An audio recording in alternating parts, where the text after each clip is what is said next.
Morning. My name is Jonathan. I'm with the Greater St. Louis Area Council, the Arrowhead District.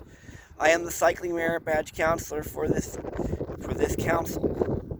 Today, I'm out here at a fairly slow railroad track.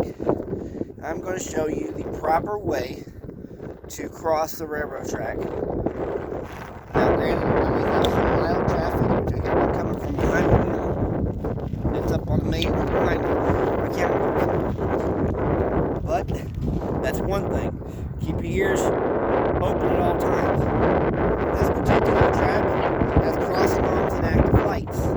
Not all your tracks do. The other thing is, pay attention to the surface of the road and the surface of the track on your approach. This one has a slight up and down angle on it, so the vehicles on the opposite side might not be able to see me.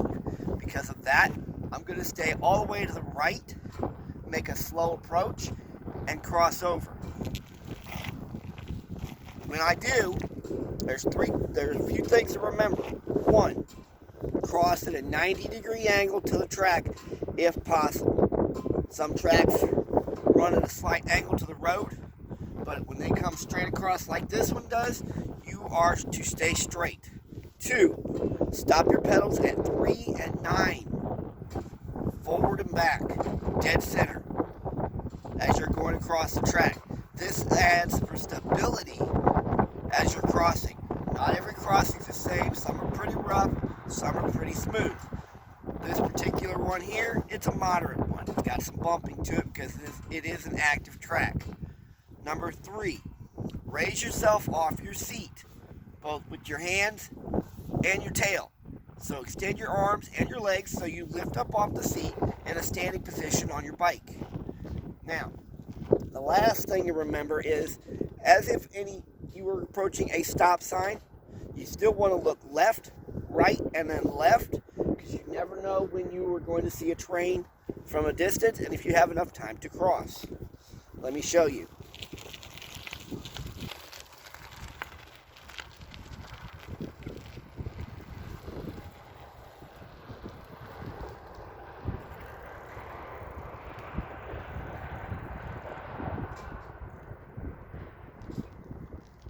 I have a truck coming at me from the opposite side.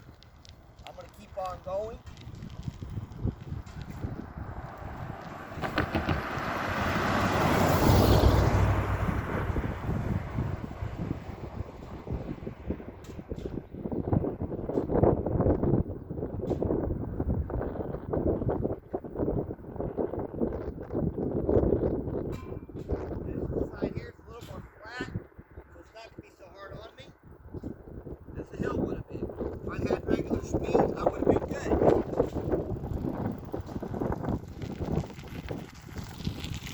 Stand up to take the impact coming across the track. You keep your eyes forward, except when you're approaching the track, to look at the gap for your tires and the condition of the road in front of you. Again, my name is Jonathan Tisch. I am the Greater St. Louis Area Council, Arrowhead District, Cycling Merit Badge Trainer. You guys have a good day. Scout on.